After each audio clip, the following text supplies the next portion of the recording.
नमो बुद्धाय. धम्मपद या ग्रंथाचे आपण वाचन पाहत आहोत. त्यामध्ये आपण गाथा आणि त्यांच्या अट्टकथा पाहणार आहोत.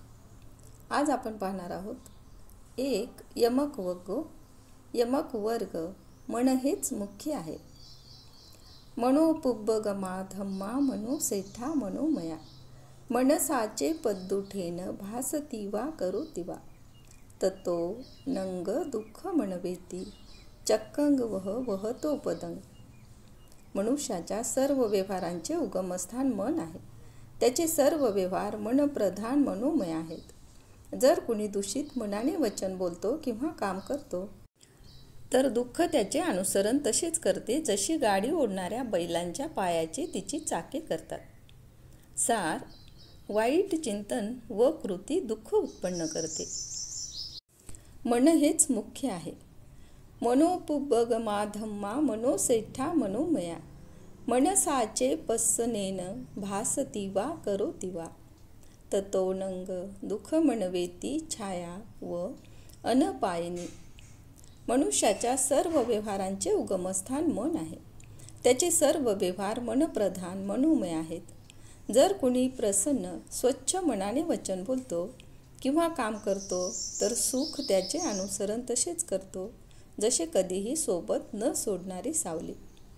सार चांगले चिंतन व त्याप्रमाणे कृती करणे हे नेहमीच सुखकारक असते. अख्खोची मग अवधी मग अजनी मग अहासीमे एचतंग उपनयहंती वेरेंग तत्संग न संमती.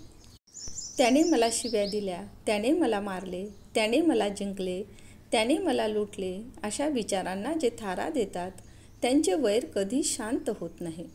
सार असंतुलित द्वेष दुःखात परिवर्तित होतो.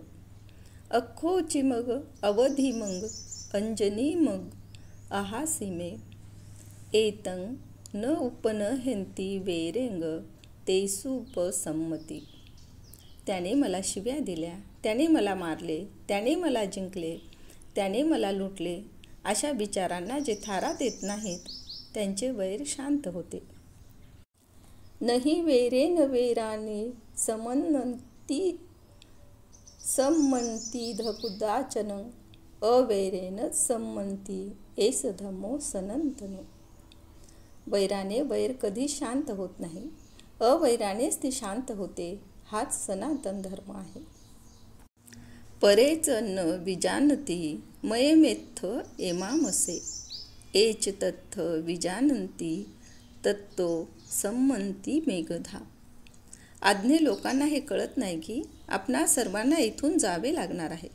ज्यांना हे कळले त्यांचे सर्व कलह मिटतात. सार मृत्यूचे स्मरण माणसाचे वैर शांत करू शकते.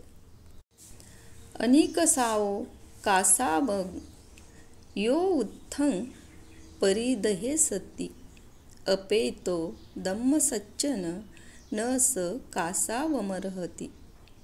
चित्ताचा मळ नष्ट केल्याशिवाय जो काशाई वस्त्र धारण करतो, जो संयमी नाही, सत्य पाळत नाही असला पुरुष काशाई वस्त्राचा अधिकारी होऊ शकत नाही.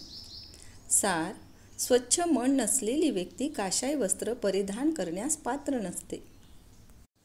योचवंत कसावस्स सीलेसु सुसमाहितो उपेतो दम्मसच्चन सवे कासावमर्हती.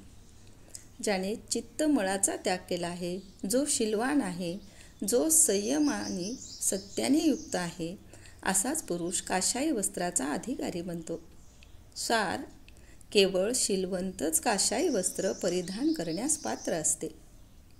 यापुढे आपण पाहणार आहोत कोणाच्या चित्तात राग शिरत नाही.